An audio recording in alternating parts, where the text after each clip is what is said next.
익숙해지려고 하는 한 여성입니다. 날씨가 아직 많이 춥죠. 제가 일하고 있는 사무실에서 따뜻한 모가차 한 잔을 우려 마시며 다른 분들의 사연을 듣다가 문득 제 이야기를 해보고 싶어 이렇게 사연을 풀어내봅니다. 하나뿐인 아들을 잃고 구박을 받았던 이야기인데요. 용기 내어 작성하는 만큼 끝까지 들어주신다면 좋겠습니다. 저는 보수적인 촌동네에서 자라 중학교까지 학업을 마치고 옆 동네에 살던 남편과 중매로 혼사를 맺었습니다. 그리고는 인근 도시에서 신접살림을 차렸죠. 아무래도 둘 다 배운 것이 없다 보니까 저는 집에서 살림을 하고 남편은 개인 택시를 했는데요. 그럭저럭 근근히 먹고 살 정도는 되었습니다. 비록 형편은 빠듯했지만 나름 성격이 잘 맞고 등술이 좋아서 일남일녀의 자식을 두었었죠. 아이들은 다행히도 구김살 없이 씩씩하게 잘 커주었습니다.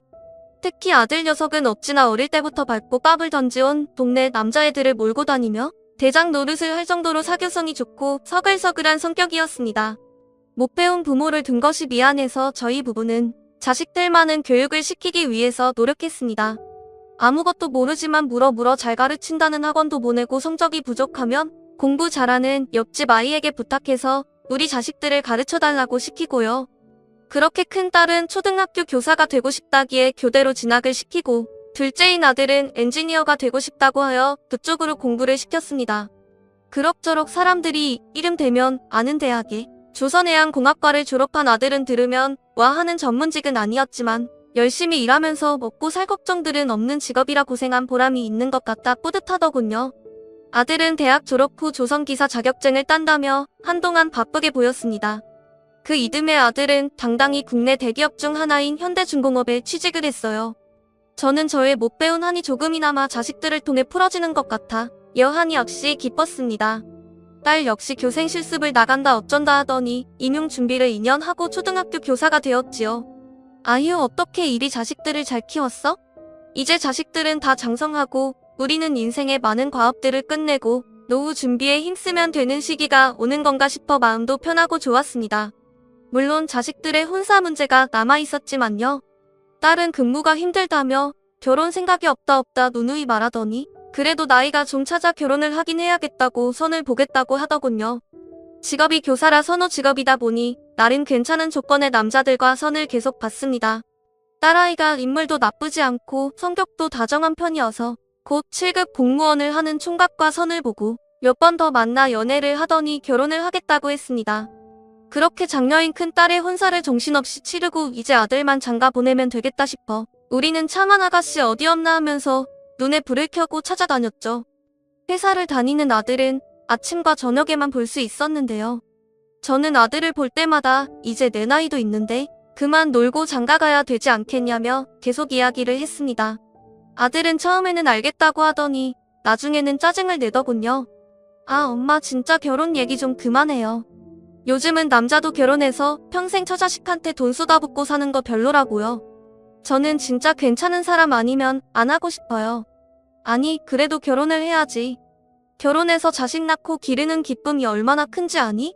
나중에 너 늙어서 힘들 때도 자식이 있는 거랑 없는 거랑 얼마나 다른데 아내가 있어서 같이 오순도순 노년 보낸다고 생각해봐. 얼마나 좋겠어. 하지만 이런 이야기로 아침이 시작될 때면 언제나 아들은 밥 한술 뜨는 등 많은 등 하면서 출근 늦었다고 일어나 버리기 일쑤였습니다. 저는 그럴 때마다 애간장이 타는 듯 했지만 자식이 애물단지라 어쩔 수가 없었죠. 그렇게 시간을 보내고 있던 어느 날이었습니다. 근처 시내로 볼일을 보러 갔다가 우연히 아들을 보게 되었어요.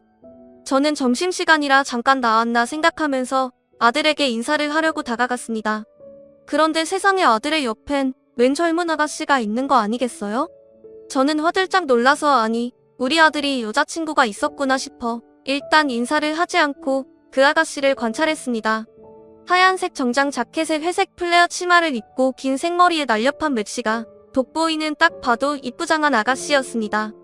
두 사람은 막 점심을 먹고 나선 듯 했고 아가씨가 저희 아들에게 매달리다시피 기대고 있더군요. 팔짱을 꼭 끼고서요. 아들 역시 싫지 않은 표정으로 함께 걸음을 옮기더군요. 함께 커피숍에 들어간 두 사람은 곧 커피 두 잔을 들고 나와서 주차장에 있는 아들의 차로 함께 가더군요. 그리고는 차를 타고 사라졌습니다. 저는 머릿속이 좀 복잡해졌어요. 아니, 그동안 그렇게 결혼하라고 했는데 저런 아가씨가 있으면서 왜 소개도 하지 않고 말도 하지 않았지? 라는 생각과 함께 제 아들에게 매달려서 사람들이 많은 대낮에 팔짱을 끼고 밀착을 하는 아가씨의 모습이 조금 꺼림직하다는 생각이 스치고 지나갔습니다. 그 후 며칠을 저는 아들을 관찰했어요. 생각해보니 최근에 부쩍 야근을 한다며 늦게 들어오곤 했던 점과 가끔 술 냄새도 나서 물어보면 야근하다가 친한 직원들과 술 한잔 했다고 하던 일, 그리고 와이셔츠에 립스틱, 같은 여자 화장품이 묻어왔던 일 등이 떠오르더라고요.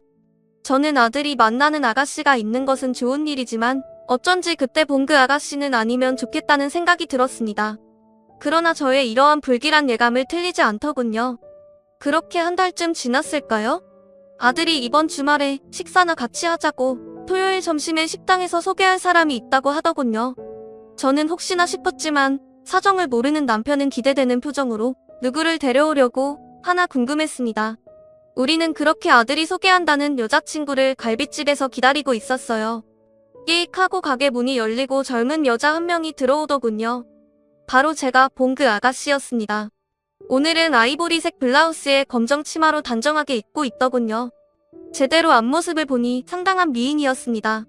남자라면 누구나 혹할 만한 얼굴이었죠. 다만 치켜 올라간 눈매 때문에 여우상이라고 할 수 있었는데요. 저는 그 눈매가 썩 마음에 들지는 않았습니다. 흔히 말하는 눈웃음 친다는 그런 눈이었거든요. 아이고 반가워요. 우리 애가 여자친구를 데려온 게 처음이라 이거 참 감회가 새롭네요. 어서 와요. 남편은 예쁜 아가씨가 들어오자 어쩔 줄 몰라 하면서 아들과 아가씨를 번갈아 보며 흐뭇해 하더군요. 아가씨도 싹싹하게 인사를 하며 저희에게 여자친구라고 소개를 했습니다. 저는 뭔가 설명할 수는 없지만 계속 껄끄러운 기분과 내키지 않는 기분이 들었어요. 그래도 큰 이유도 없는데 자리를 박차고 나갈 수는 없어서 어찌저찌 식사를 하고 있었죠. 둘은 입사 후 회사에서 직원으로 만났다고 합니다. 아가씨는 제 아들과는 달리 계약직으로 사무직을 보는 격리라고 했고 2년째 대학을 나왔다고 하더군요. 나이는 제 아들보다 4살이 어렸습니다. 둘 다 들어온 지 얼마 안 되다 보니 같은 신입끼리 오며 가며 이야기도 나누고 회식도 하고 하면서 동지의식으로 친해졌다고 하는데 이렇게 되었다가 만난 지 6개월 가까이 된다고 했습니다. 아직 6개월밖에 안 되었다니 오래된 사이는 아닌 것 같아 은근히 마음이 놓이더라고요. 근데 이어진 아들의 말은 그야말로 청천벽력이었습니다. 아들이 오늘 이렇게 소개하는 것은 이 친구와 결혼을 하고 싶어서라고 폭탄 선언을 하는 것이었어요. 뭐? 결혼? 네. 엄마, 아빠. 나이도 찼고 전 사람이랑 가정 꾸리며 살고 싶어요. 엄마도 결혼 노래 부르셨잖아요. 소원 성취하셨네요. 아들은 싱글벙글하며 저를 놀리는데 저는 많이 놀랐지만 일단 그 자리에서는 표정을 드러내지 않으려고 했으며 아가씨의 사정이나 상황에 대해서 이것저것 물어봤습니다. 들어보니 집안 형편은 저희 집보다 더 쪼들리는 집인 것 같았어요. 그래도 우리는 아들 내 전세금이라도 해줄 돈이 있었지만 결혼 준비를 하게 되어도 아가씨는 자신이 모은 돈 300만 원 말고는 아무것도 해올 형편이 안 된다고 했으니까요. 모은 돈이 300만 원이라니? 아무리 월급이 적어도 그렇지 어째 저렇게밖에 돈을 못 모았을까? 혹시 사치라도 있는 건 아닌가 싶어 한숨이 흘러나올 것 같았습니다. 그런데 제 표정을 알아챘는지 제가 돈은 없지만 그래도 결혼하면 내조 잘하고 아이 잘 키우면서 잘 살아볼게요. 허락해주세요, 어머님. 게다가 아가씨는 아직 학교를 다니고 있는 동생도 2명이나 있다고 했습니다. 허나 제가 돈은 없지만 결혼하면 부모님 잘 모시겠다고 잘 부탁드린다고 하더라고요. 남편은 뭐가 마음에 드는 건지 연신 고개를 끄덕이며 그래 알았다 하며 벌써 며느리 대접을 하고 있었고 아들은 흐뭇한 표정으로 아가씨를 보고 있더군요. 저는 아들 가진 나의 욕심 때문에 이런 찝찝한 기분이 드는 건지 아니면 진짜 이 아가씨가 좀 문제가 있어 보여 그런 것인지 제 기분이 너무 별로라서 당황스러웠습니다. 아들이 여자친구를 데려오기를 그렇게 기대했는데 왜 이렇게 기분이 바닥인지요. 그날 집으로 와서 저는 결국 아들에게 못 참고 터뜨렸습니다. 저기 아무래도 그 아가씨는 내가 보기에 너랑 너무 안 어울리더구나? 너 처자식한테 돈 퍼붓는 거 싫다며 그거 다 감당할 수 있겠니? 엄마는 마음에 안 든다. 그냥 잘 헤어지고 다른 사람이랑 선을 좀 보면 어때? 엄마가 참한 아가씨로 한번 알아볼게. 마침 엄마 친구 중에 너 중매 서주겠다고 한 사람이 있었어. 그래, 엄마가 오늘 그 아줌마한테 전화해 볼게. 엄마, 아니, 그게 무슨 말이야. 오늘 밥까지 다 잘 먹고 이제 와서 무슨 파혼하라고? 아들이 버럭 소리를 질렀어요. 그렇게 크게 저에게 소리를 지른 건 처음이었던지라 남편도 당황했어요. 내 결론은 그날 아들과 크게 싸우고 말았습니다. 아들은 결혼하기로 약속을 다 했는데 무슨 소리냐고. 그 사람이 식사 자리에서 신뢰를 한 것도 없고 우리도 잘 사는 형편도 아닌데 왜 한 번 보고 사람을 안 좋게 생각하느냐고. 얼굴이 시뻘개져서 그 아가씨 편을 들더군요. 저는 그렇게 여자를 싸고 도는 아들의 모습을 보니 키워준 애미도 없구나 싶어 기가 막혔습니다. 이래서 아들은 잘 키워봤자 나중에 뺏긴다고 하는 건가 그런 생각도 들었죠. 한번 꽂히자 아들은 불도저처럼 결혼을 미고 나가더라고요. 제가 서러워서 이 얘기를 큰딸에게 하자 큰딸도 찾아와 아들을 말렸습니다. 그럼 결혼을 좀 미루는 게 어때? 조금만. 엄마도 어쨌든 며느리 드리는 거니까 생각해볼 시간은 필요할 거 아니야. 아무리 너네 둘이 좋아하는 게 결혼이라고 해도 널 키워준 엄마 입장도 있는 건데요. 누나는 왜 내 결혼에 감나라 배나라야. 그만해. 좀 둘 다. 정말 두 사람 때문에 내가 요즘 받지 않아도 될 스트레스 얼마나 받는지 모르겠어? 엄마도 누나도 그 사람에 대해서 뭘 안다고. 평생 착하기만 한 아들인 줄 알았는데 이렇게 결혼을 두고 저와 대치하게 될 날이 올 줄은 꿈에도 몰랐습니다. 하지만 아들은 엄마인 저와 누나인 큰딸이 걱정스러운 이야기를 해도 들은 척도 하지 않고 너무 사서 앞날 걱정할 필요 없다고 두고 보라고 누구보다 착하고 야무진 여자니까 나와 오래오래 행복하게 살 거라고 장담을 하더군요. 나중에 나한테 미안하다고 하지나 말어. 저는 그렇게 한두 달 아들을 따라다니며 말렸지만 결혼을 그대로 진행되어 갔습니다. 그렇게 저희 아들은 결혼식을 올렸고 그 눈웃음 치던 아가씨는 제 며느리가 되었죠. 아들이 둘도 아니고 하나인데 한 명밖에 며느리가 없는데 제 마음에 이렇게 들지 않는 아이라니. 한동안은 며느리와 대면대면하게 지냈습니다. 질단에는 친해져 보려고 어머니 하며 다가와서 살갑게 굴어도 썩 같이 대화도 나누고 싶지가 않았고 올 때마다 꼭 몸에 달라붙는 옷만 입고 진한 화장을 하고 오는 꼬락서니도 마음에 안 들었습니다. 어쩐지 정숙해 보이지가 않고 날티나는 느낌이었거든요. 거기다 제가 그러든 말든 둘은 사이가 좋았어요. 항상 같이 놀러다니고 맛있는 거 먹고 데이트 사진을 저에게 자랑하기도 하고 갑자기 장을 받들고 저희 집에 들이닥쳐 요리를 해준다며 둘이서 요란을 떨기도 했어요. 저도 나중에는 그래 내가 데리고 평생 살 것도 아닌데 우리 아들이 좋다는데 어쩌겠나 그냥 내가 받아줘야지 그런 생각이 들더군요. 그래서 그렇게 저는 며느리와 그럭저럭 정을 붙이려고 노력했습니다. 먼저 말도 걸어주고 안부도 묻고 가끔 반찬을 가져다 주기도 했어요. 그러면 며느리는 항상 감사하다고 어머님 같은 시어머니가 계시다니 다들 놀랄 거라며 저에게 듣기 좋은 말들을 했습니다. 그거 아세요? 제가 어머님한테 생일 선물로 꽃 받았다고 하니까 제 친구들이 엄청 부러워하더라고요. 세상에 며느리한테 꽃 선물해주는 시어머니가 어디 있냐고 말이에요. 그랬니? 뭐 별거 아닌데 뭘. 나중엔 더 좋은 걸로 해주세요. 제 SNS에 자랑하게요. 며느리의 생일날 며느리가 좋아하는 장미꽃을 다발로 해 선물해 주었더니 그게 그렇게 좋았는지 저한테 저런 말을 해주더라고요. 뒤에 조금 진심 어린 눈빛으로 더 좋은 거 해달란 말이 가시처럼 걸리긴 했지만 별뜻 아니겠지 싶어 넘겼습니다. 아무쪼록 그렇게 아들 내외는 1년여의 신혼생활을 즐기다가 아이가 들어섰어요. 이미 딸이 아기를 낳아서 키우고 있던 중이었는데 그래도 친손주여서 저는 조금 더 기뻤습니다. 임신 기간에 입덧이 심하다고 해서 좋아하는 음식을 아들에게 물어 가져다 주기도 하고 배가 뭉친다기에 마사지하는 법을 알려주기도 했어요. 제가 정말 정성을 쏟긴 했던지 옆에서 남편도 당신 며느리 싫다고 반대했을 땐 언제고 이렇게 잘해줘? 하면서 놀리더라고요. 아들도 무척 고마워했고요.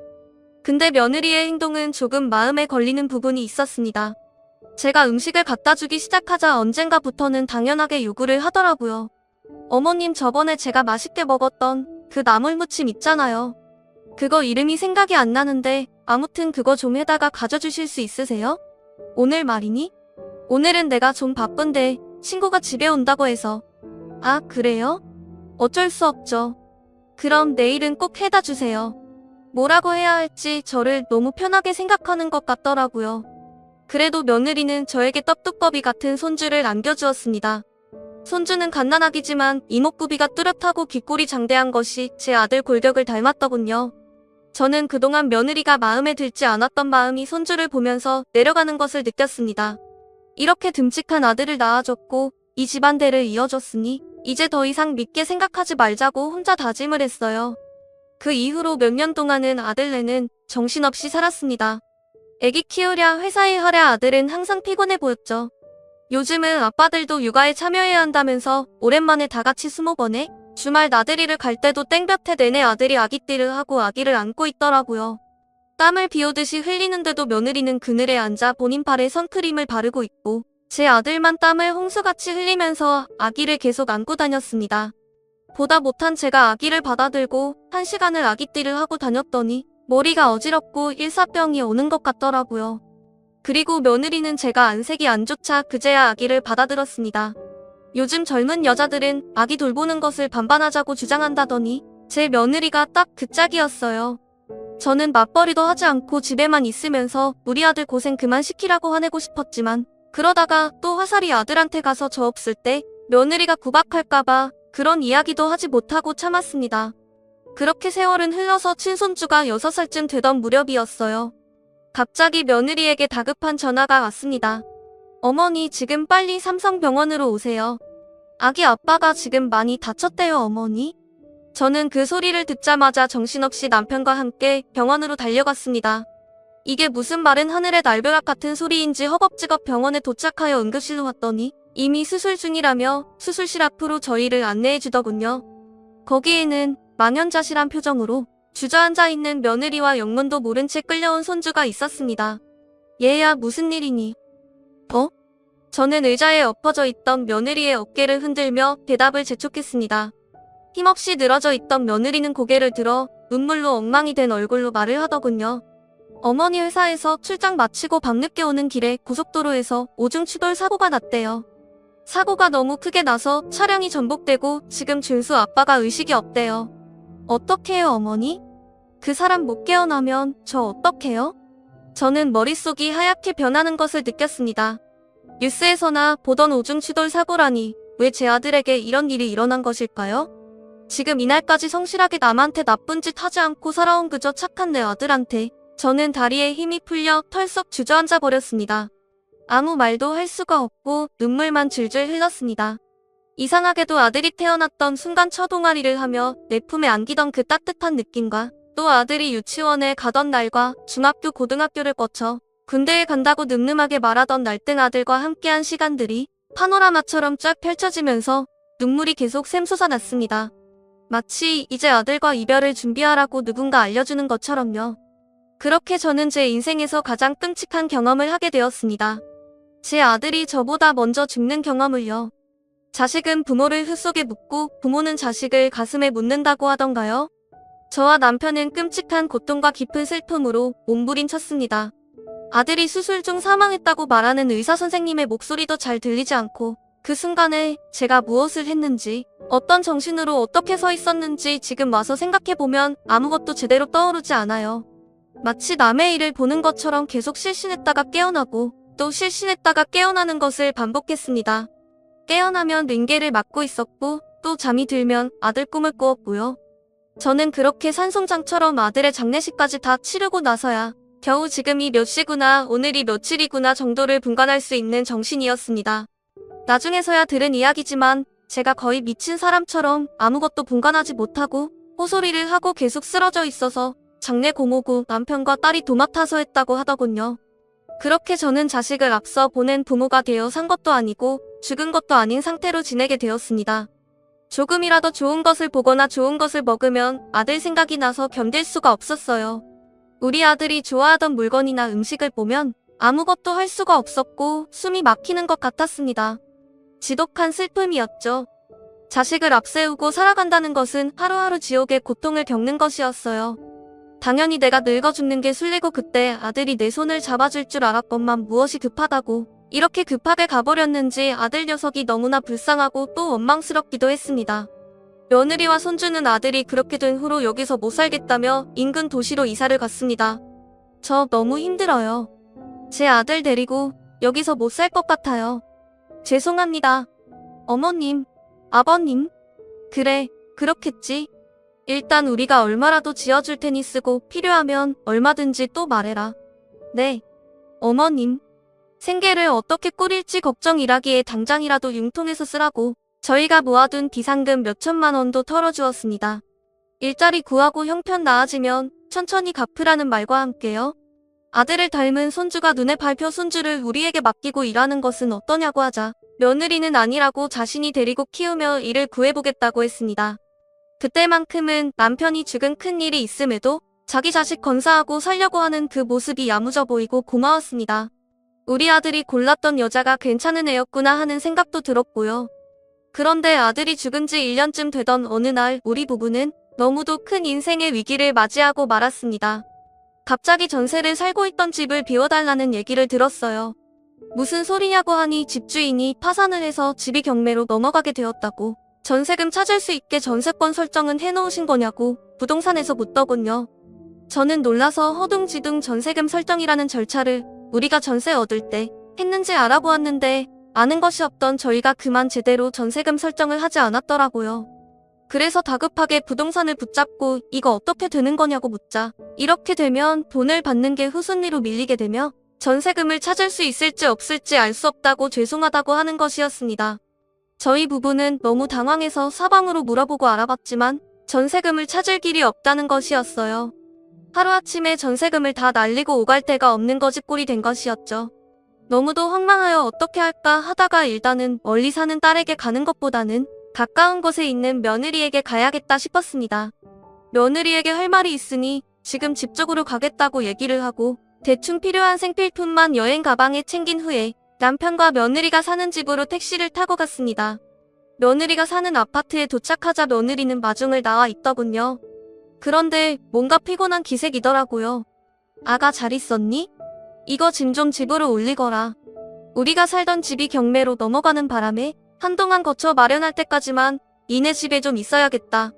정말 염치가 없는 거 알지만 조금만 부탁하마. 저는 집을 며느리에게 건네면서 사정을 이야기했습니다. 근데 제 이야기를 듣는 며느리의 표정이 너무 안 좋은 것이었어요. 아 어머니 그런데 갑자기 이렇게 들이닥치시면 제가 좀 곤란해요. 아니 계속 있겠다는 게 아니고 지금 상황이 우리가 있을 거 마련할 때까지만 좀 있게 해다오. 노인네 둘이서 어디를 가겠니? 갑자기 집을 비워달라는데 한 달만 있게 해주면 팔아서 거처 마련해서 나가마. 서울에 있는 너네 신혼에 가도 되고 부탁 좀 하마.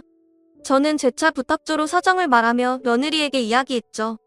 며느리는 계속 표정을 풀지 않으면서 말하더군요. 어머니 솔직히 말해서 이제 제가 어머니라고 부르는 게 맞는지 모르겠는데요. 이렇게 갑자기 들이닥치시면 곤란해요. 뭐 한 달만 있겠다는 것도 언제까지 계실지도 모르는데 제가 남편 잃고 시부모 봉양까지 하면서 지나야겠어요? 남편 죽고 뭐 저 챙겨주신 것도 없잖아요. 아쉬울 때만 이렇게 오셔서 마음대로 하시면 안 되죠. 순간 머리가 띵해지는 느낌이었습니다. 당장 사는데 보태라고 몇천만 원도 기한 없이 해주었고 수시로 전화를 걸어서 잘 지내느냐고 안부도 물어봤고 아들이 죽고 남은 며느리와 손주가 짠해서 반찬도 가져다 주고 했었는데 한 달만 있겠다는데 이렇게 저와 남편을 박대하다니요. 저는 마음속에서 큰 불이 올라오는 것을 느꼈습니다. 그런 식으로 서로 따질 것 같으면 그때 우리가 해준 몇천 다시 내놓거라. 그 돈 있으면 우리도 여기 한 달 있을 필요도 없고 바로 방 얻어서 나갈 수 있어. 우리가 해준 돈은 소식도 없고 돌려주지도 않으면서 한 달 정도 머무는 게 그렇게 안 느끼니? 늙어서 참 서럽구나. 우리 아들이 있었다면 감히 내가 이렇게 우리를 대할 수 있었겠어? 있었다면요? 그런 이야기가 무슨 소용이 있어요? 이미 저랑 애기 놔두고 죽어버렸는데요. 어머니 저요. 하루 벌어 하루 먹고 살기 빠듯해요. 애 데리고 종종 거리면서 겨우 산다고요. 어머니가 해주신 몇천은 지금 몇백도 안 남아있고요. 언제 갚을지 모르겠으니까 정 받으셔야겠으면 고소라도 하시단가요? 어쨌든 저는 분명히 말씀드렸어요. 얼른 돌아가 주세요. 듣기 싫으니 꺼지시라고요. 속사포처럼 말을 쏟아내는 며느리는 자기 할 말만 하고 어른에게 꺼지라고까지 하며 엘리베이터를 타고 냉큼 올라가 버리더군요. 저와 남편은 졸지에 며느리 집으로 들어가 보지도 못하고 쫓겨난 신세가 되었습니다. 정말 기가 막히고 코가 막혀 말이 나오지 않더군요. 아무리 내가 그동안 별로 살갑게 대하진 않았다지만 그래도 시어미로서 못해준 것은 아니라고 생각했는데 돈 빌려준 것도 당장 못 주겠다며 적반하장으로 저희를 내쫓다뇨? 역시 첫인상은 틀리지 않았다고 생각이 들었습니다. 며느리는 뱀처럼 교활한 성격의 사람이었어요. 달면 삼키고 쓰면 뱉는 사람이요. 결국 어쩔 수 없이 멀리 사는 딸에게 전화를 걸었습니다. 딸은 제 이야기를 듣고 화가 나서 펄펄 뛰더니 근처에 숙소를 잡아 일단 오늘 하루는 편히 계시라고 내일 아침에 모시러 가겠다고 하더군요. 그러면서 꼭 모텔 같은 곳 가지 말고 호텔 가라며 호텔비를 보냈습니다. 고맙다 고마워. 그렇게 호텔에서 하룻밤을 자고 차를 끌고 내려온 딸의 차를 타고 그 길로 서울 딸네 집에서 지내게 되었습니다. 딸은 이제 며느리는 남이라고 생각하고 신경 쓰지 말라고 섭섭해할 것도 없다고 화를 내면서 걱정하지 말고 천천히 있을 집을 알아보라면서 지내라고 했지만 저는 다 늙어서 딸과 사이가 사는 집에 얹혀있는 것이 영 마음이 편하지 않았습니다. 남편 역시 사위의 눈치를 보는 듯 했고요. 며느리에게 빌려준 돈 말고는 저희가 들고 있는 목돈도 없어서 어떻게 집을 구해서 살아가야 하나 막막하던 쯤 딸이 저에게 돈을 내밀었습니다. 급한 대로 빌려줄 테니 당장 월세 보증금이라도 하라고 했죠.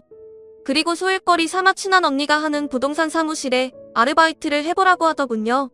어차피 이렇게 된 거 서울에서 아빠도 기혼 되시는 한 택시를 하시고 엄마도 뭐라도 하면서 돈을 벌어야 되지 않냐고요. 엄마 나도 여건이 되면 돈 안겨드리고 싶은데 이것밖에 없어.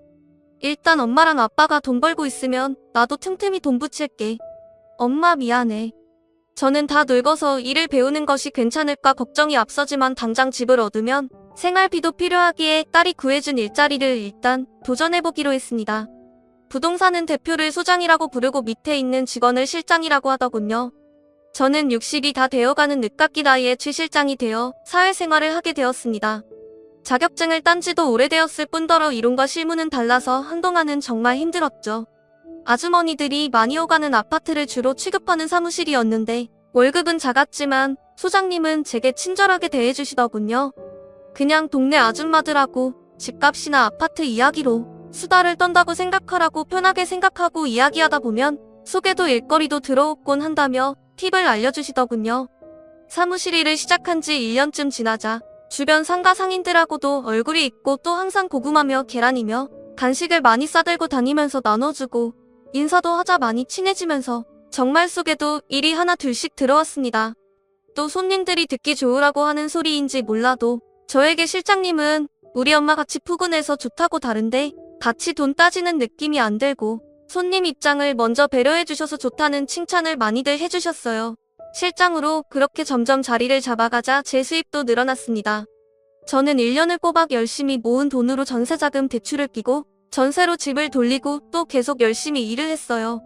다행히 남편도 택시를 하면서 수입이 그럭저럭 나와서 남편 수입으로는 생활비를 하고 제가 번 돈은 부동산 일을 하며 알게 된 여러 가지 수단으로 투자를 했습니다. 분양권에 투자하기도 하고 또 경매하는 곳도 가보고 괜찮은 상가나 아파트가 있다고 하면 임장도 다니면서 지금은 돈이 없어도 돈이 생긴다면 할 수 있는 소액 투자 위주로 많이 발품을 팔았습니다. 남편은 나이 들어 이렇게 택시 일을 할 줄 몰랐지만 그래도 이렇게 목숨 유지하며 살 수 있게 된 게 얼마나 다행스럽냐는 말을 하곤 했어요. 그만큼 사는 게 퍽퍽하고 아등바등 힘들었으니 그런 말을 하며 위안을 했던 거였죠. 그러던 어느 날 남편이 저에게 공인중개사 시험을 보는 게 어떻냐고 권유하더라고요. 당신 부동산 쪽으로 더 공부하고 싶다며 늦기 전에 지금이라도 하는 게 나아. 그건 그런데 엄두가 안 나요. 내가 이 나이에 할 수 있을까? 녹록지 않은데. 하고 싶으면 해. 늦어지면 정말 힘들어. 남편 말이 맞았어요. 어차피 시험을 볼 거라면 조금이라도 더 젊을 때 보는 게 나았으니까요. 무섭지만 어차피 해야 할 일이라면 주저하지 말기로 결정했죠. 여태껏 살아오면서 깨달은 게 하나 있다면 시간이란 건 무한정 주어지는 게 아니라는 거였으니까요. 인생은 늘 예상치 못한 변수들로 가득한데 그것을 대비하지 않으면 그대로 무참히 주저앉을 테니까요. 제가 자격증을 따면 분명 돈을 버는데 도움이 될 거고 그래야 노후 준비도 할 수 있을 거니 결심을 했답니다. 그래서 늦은 나이에 공인중개사 시험을 준비했어요. 역시나 1차와 2차로 이루어진 시험은 결코 녹록하지 않았습니다. 60이 다 된 나이에 독서실에서 1차 민법 공부를 하고 있자니 어찌나 눈물도 나고 온몸이 쓰시던지요. 그래도 저는 이 시험이 내 인생의 마지막 시험일 수도 있다. 최선을 다하자는 각오로 시험 공부를 했습니다. 당신 대견해. 오늘 힘들었지? 남편이 가끔 고생한다며 제 어깨를 주물러주고 의지가 된 덕에 그래도 하루하루 버텨나갔던 것 같아요. 그리고 그렇게 3년 만에 고생 끝에 겨우 턱걸이 점수로 자격증을 취직했어요. 정말 인간 승리가 아닐 수 없었죠. 여보 정말 꿈만 같아요. 수고했어 정말. 그날 남편과 조촐하게 축하 파티를 했는데 얼마나 기분이 좋았는지 모릅니다. 그리고 오랜만에 조용한 분위기에서 남편과 아들 이야기를 이어가게 되었어요. 가슴에 한으로 남은 내 아들 그리고 내 손주. 그날 사진을 붙들고 얼마나 울었는지 몰라요. 며느리는 그렇게 저희를 내쫓은 후 단 한 번도 연락하지 않았습니다. 사실 제가 손주가 너무 보고 싶어서 연락한 적이 있었어요. 사진 한 장이라도 보내달라는 부탁이었는데 며느린 그 말에 코웃음을 치며 이러더군요. 어머님, 아니 아줌마 정말 끝까지 이러실 거예요? 제 아들이에요. 아줌마 손주가 아니고요. 더 이상 저희 사는 거에 관심 끄세요. 도와달라고 하지도 마시고요. 저 자선사업가 아니에요. 제 아들 먹여 살리기도 바쁘다고요. 아 진짜 거지 같은 노인네가. 그 말만 남기곤 전화를 획 끊어버렸습니다. 그 전에 번호 바꿀 거라는 말도 덧붙이면서 말입니다. 아마도 저희가 자기한테 또 도움을 요청하려 전화했다고 생각한 모양이었어요. 아무리 그래도 그렇지 어떻게 한때 시부모였던 저희를 길거리에 있는 거지도 못하게 취급을 하는 건지 도통 이해할 수가 없었습니다. 남편한테는 차마 가슴 아파할까 말도 못하겠더라고요. 그 후 전 손주도 그냥 가슴에 품고 일에만 매진했어요. 그리고 몇 년간 일하면서 모은 몇천으로 약간 외곽지의 상가를 경매로 저렴하게 낙찰받았습니다. 그런데 우리가 그 상가를 사고 쇠를 준 지 2년 만에 서울의 유명 대학이 그쪽에다가 캠퍼스를 짓기로 확정이 되면서 상가의 가격이 엄청 뛰기 시작했습니다. 바로 대학 인근의 상가가 되어버렸기 때문이죠. 저는 기왕 이렇게 된 거 이 상가에 내가 부동산을 차려야겠다는 생각이 들었습니다. 대학 가이기 때문에 원룸을 찾는 수요도 있을 것이고 그동안 실장 일을 하면서 노하우도 제법 쌓였기 때문이죠. 그렇게 제 생애 최초로 대표라는 직함을 달고 젊은 실장을 뽑았습니다. 실장은 요즘에는 블로그를 통해서 홍보를 해야 한다면서 자신이 그 관리를 해보겠다며 매일 온라인 게시글을 올리고 여기저기 온라인으로 홍보를 하더군요. 저는 처음에 발로 뛰지 않고 저런 곳에 글을 쓴다고 뭐가 되겠나 싶었는데 웬걸 저는 진짜 옛날 사람이었더라고요. 저희 부동산은 실장의 아이디어로 아주 빠르게 블로그 관리를 시작했는데 저희 블로그를 누가 대학교 사이트에 올리면서 학생들의 연락이 빗발치기 시작했습니다. 제가 학생들 원룸을 얻어주고 지방에서 부모님들이 올라와 걱정하시는 것을 보면서 죽은 아들 생각도 나고 해서 수수료도 늦게 받기도 하고 사정 봐서 깎아드리기도 했던 것들이 학생들끼리 소문이 돌았다나 봐요. 그래서 저희 부동산이 일명 혜자 부동산이라며 인근에서 소문이 났다고 하더라고요. 저는 혜자? 그 김혜자 말이야? 했더니 실장이 웃으며 편의점에 팔던 김혜자 도시락이 가격에 비해 풍성해서 그 후로 젊은 친구들이 가격이 저렴하고 서비스가 좋은 곳을 그렇게 부른다고 하더라고요. 참 재미있는 표현이죠. 그렇게 저는 부동산이 대박이 나서 아파트도 사고 주식도 하면서 자산을 차곡차곡 불리기 시작했습니다. 이제 더 이상 월세니 전세니 그런 것들을 걱정할 게 아니었죠. 저는 부동산으로 큰 자산을 모은 부자가 되었습니다. 저는 곧 70을 바라보는 나이에도 인생이 이렇게 크게 바뀔 수 있다는 것이 참 신기했습니다. 한편으로는 하늘나라로 간 아들이 우리를 보살펴주고 있나 생각도 들었습니다. 항상 돈 벌어서 엄마 호강시켜줄게 하던 우리 아들이 이렇게 우리를 돈방석에 앉혀주고 지금 우리를 보면서 웃고 있을 것 같아 하루에 한 번은 하늘을 보면서 아들에게 인사를 했죠. 아들아 잘 있지? 엄마가 항상 고맙다. 보고 싶어. 그때마다 아들은 자기도 보고 싶다며 화답하는 것 같았습니다. 그렇게 아들을 그리워할 때마다 아들을 쏙 빼닮았던 손자도 너무 보고 싶었지만 우리를 거짓 취급했던 며느리가 너무 야속하고 미워서 연락을 하고 싶진 않았어요. 당연히 며느리도 손자 사진 한번 보내오지 않았고요. 손자는 인연을 끊을 당시 6살이었으니 이제 어엿한 초등학생이 되어 있을 것이었습니다. 사실 저는 형편이 좋아지고 여유가 생기자 하루가 다르게 아들이 더 그립고 손자가 보고 싶었어요. 그래서 며느리에게 전화를 해보기도 했는데 없는 번호로 뜨더라고요. 정말 제가 도움을 구하기라도 할까봐 그게 무서워서 번호를 바꾼 모양이었습니다. 그래도 손자만큼은 너무 보고 싶었어요. 이제는 생각으로도 모자라 매일 밤 꿈에 손자가 등장할 지경이었으니까요. 손자는 아들 품에 안겨 있었고 제게 손을 뻗어 할머니라고 어물거리는 발음으로 부르곤 했습니다. 참 이상하죠. 그 꿈이 왜 이리 반복되어 재생이 되는 건지. 꿈속의 아들은 참으로 행복해 보였고 손자는 마지막으로 보았을 적 그 모습 그대로 제게 인사를 하더라고요. 하지만 눈을 뜨면 베개가 흠뻑 적시어져 있었습니다. 그래서 그 이후 단념을 하지 않고 며느리가 살던 아파트 근처를 차로 괜히 서성이기도 하고 근처 초등학교 주변을 어슬렁거려 보기도 했어요. 어느 학교를 다니는지 여전히 그곳에 살고 있는지 아무것도 모르지만 그래도 그냥 혹시나 마주쳐질 수도 있지 않을까 그런 기대를 하면서 말이에요. 그렇게 한 달에 몇 번을 며느리가 살던 동네 인근으로 내려가 서성이던 어느 날이었습니다. 아, 이거나요. 아저씨 왜 이래요? 근처를 배회하다가 목이 말라 편의점을 찾아 들어가려던 참이었어요. 편의점 안쪽에서 아이가 소리를 지르는 소리가 들렸습니다. 그 목소리는 어쩐지 낯익은 것이었어요. 저는 문을 밀고 들어가 무슨 일인지 살폈습니다. 이 녀석 전에도 내가 한 번만 봐주겠다고 했지? 이번에는 안 된다. 너 진짜 경찰서 가야 돼. 보아하니 초등학생으로 보이는 덩치 큰 아이가 물건을 훔친 모양이었습니다. 아씨 엄마가 다음에 돈 갖다 주신다니까요. 저 훔친 거 아니고 빌린 거라고요. 잔말 말고 경찰서 가자. 너 이름 뭐야? 책가방 열어봐. 보자. 6학년 2반 김준수. 저는 순간 심장이 내려앉는 것 같았습니다. 김준수 그건 바로 제 손자 이름이었어요. 제 아들을 쑥 닮은 6살에 헤어진 그 아이 이름이요. 우리 남편이 장명소를 3군데나 가서 큰 사람이 되라고 받아온 이름이 준수였습니다. 저는 얼른 그 아이를 살펴보았어요. 소매가 꼬질한 티셔츠를 입고 낡은 운동화를 신고 큰 키에 제법 어깨가 벌어진 얼굴도 급히 살펴봤습니다. 쌍꺼풀이 없는 눈에 남자치고 도톰한 입술 그리고 오른쪽 뺨의 작은 점. 우리 아들을 닮은 그 얼굴은 무려 7년 만에 보는 제 손자였습니다.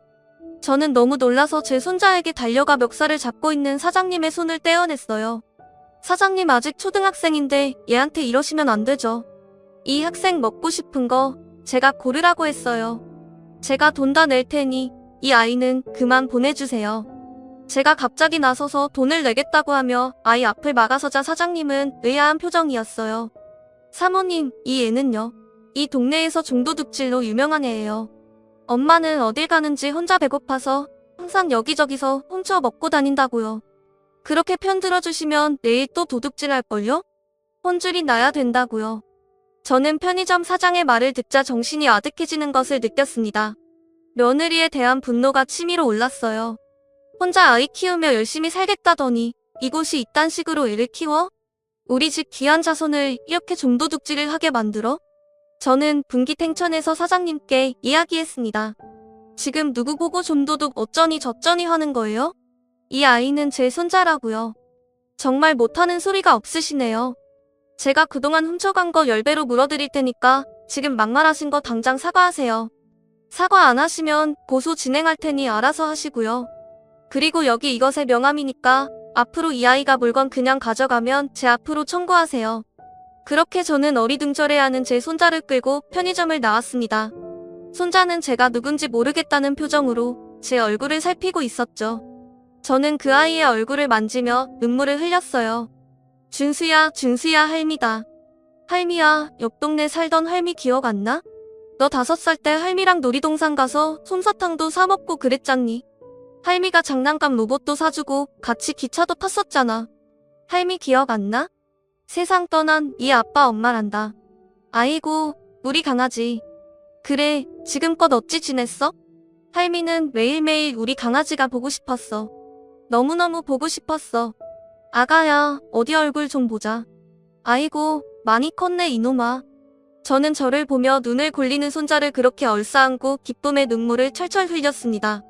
많이 자란 내 손자는 우리 아들의 얼굴을 더 많이 닮아 있었어요. 저는 준수를 데리고 차에 태워서 남편과 살고 있는 집으로 데리고 갔습니다. 남편 역시 준수를 기다리며 초조하게 서성이다가 도착한 손주를 보고는 그 무뚝뚝한 양반이 눈물을 한 바가지 쏟아내더군요. 마치 죽은 우리 아들 녀석이 살아 돌아온 것처럼요. 그렇게 한우를 구워 먹이고 그동안 어떻게 지냈냐 이야기를 하며 오랜만에 생기 있게 저녁 식사를 하고 있던 차였습니다. 쾅쾅 문 두드리는 소리가 들리더라고요. 우리 준수 여기 있어요? 날카로운 여자의 목소리가 울리더군요. 바로 저희와 연을 끊었던 며느리의 목소리였습니다. 준수를 데려오면서 엄마한테 할머니 집에서 며칠 있다가 가겠다고 전화를 했더니 주소를 문자로 달라고 해서 줬었는데 그새를 참지 못하고 달려온 모양이었어요. 저희가 손주를 어떻게 할 것도 아닌데 말이에요. 도어락을 풀어주자마자 며느리는 시뻘개진 얼굴로 들이닥쳤습니다. 아니, 애를 말도 없이 어떻게 알고 데려가신 거예요? 정말 너무들 하시네요. 저 좀 살게 네이버로 두라고 했잖아요. 아니, 이게 저기 어머니?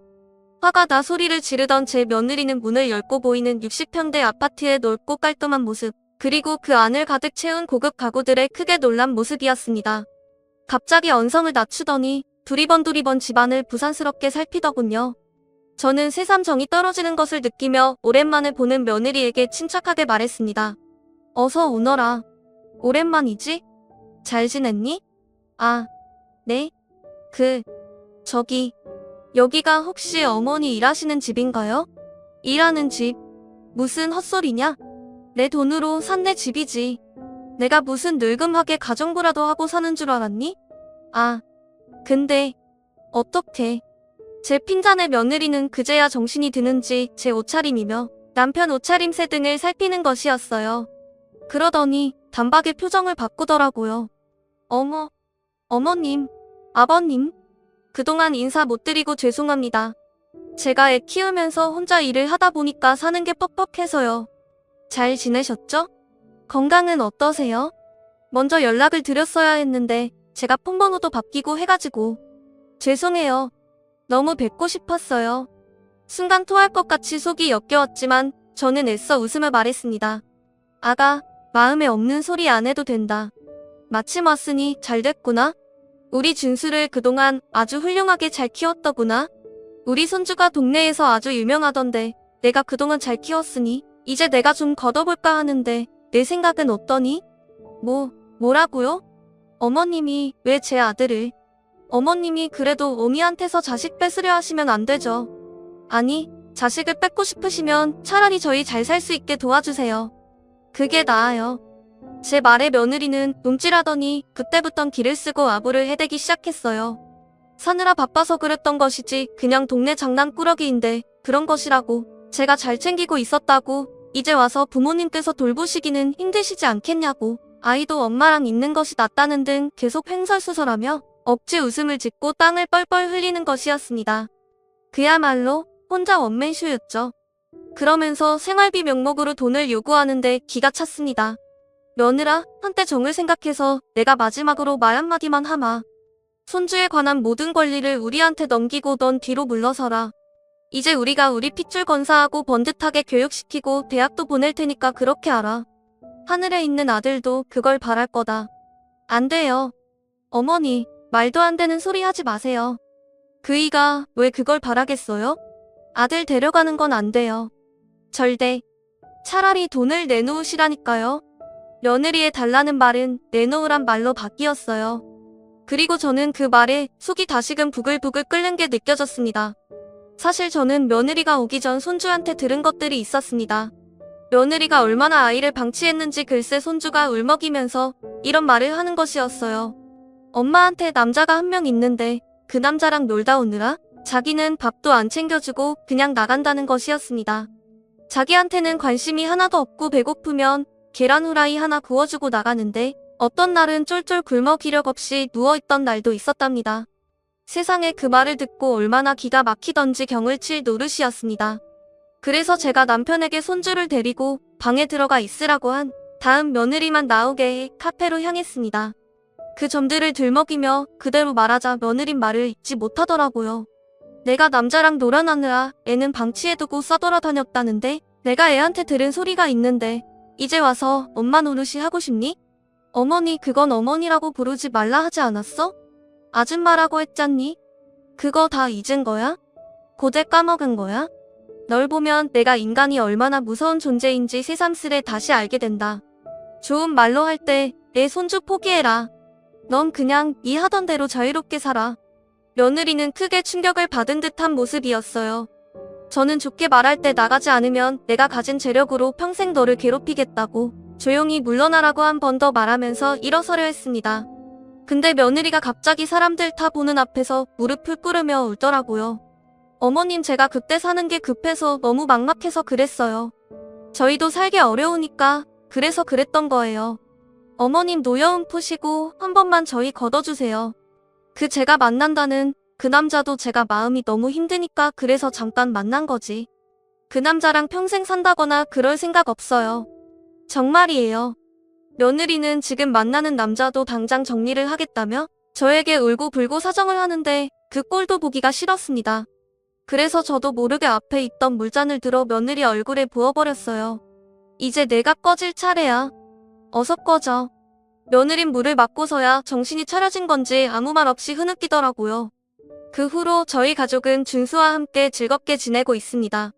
준수는 가끔 엄마와 연락은 하는 모양이었지만 항상 남자친구가 생겼다가 사라지고 자신에게 신경 써주지 않는 엄마에게 그다지 정은 없는 모양이었어요. 다만 며느리가 아직도 준수를 핑계 삼아 저희 집 앞에 나타난다는 게 문제죠. 어머님, 저 그 사람이랑 정리했어요. 확인이라도 시켜드릴까요? 보세요. 저 전화번호도 없고요. 이제 엄마 노릇 할 수 있어요. 어머니, 저한테 물까지 퍼부으셨으면 할 만큼 하셨잖아요. 네? 당장 나가지 못해.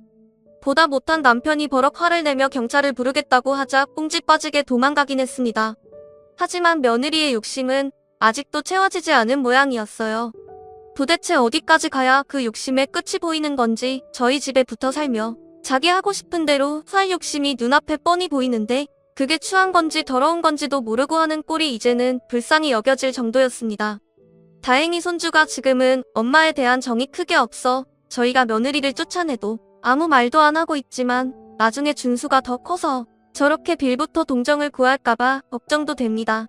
마음 약한 손주가 제 엄마를 받아주자고 사정하면 저도 그땐 어떻게 말을 해야 할지 어떤 선택을 해야 할지 장담할 수가 없거든요. 아무쪼록 그래도 저는 하늘나라로 떠난 아들 대신 아들을 쏙 빼닮은 손주 녀석을 보면서 하루하루 행복하게 지내고 있습니다. 오늘 하루를 귀하고 감사하게 생각하면서 말입니다. 아들도 하늘에서 좋아할 거라고 생각하니 행복함과 안도감이 함께 몰려오는 것 같습니다. 이 사연을 들으신 여러분, 제 이야기 어떠셨나요? 늙은이의 한풀이 같은 이야기였지만 들어주셔서 참으로 고맙습니다. 그리고 제 고민에 대한 조언을 주신다면 참 감사할 것 같아요. 한 가지 더 말씀드리자면 예나 지금이나 결국 사람은 돈과 능력이 있어야 하는 것 같습니다. 제가 늦게 공부를 시작해 잘 될 수 있었던 것처럼 여러분도 올해 자신을 위한 계획을 하나쯤 세워보는 거 어떨까요? 항상 건강 조심하시고 언제 떠날지 모르는 가족들과 항상 좋은 이야기 나누면서 지내시길 바라겠습니다. 그럼 안녕히 계세요. 감사합니다.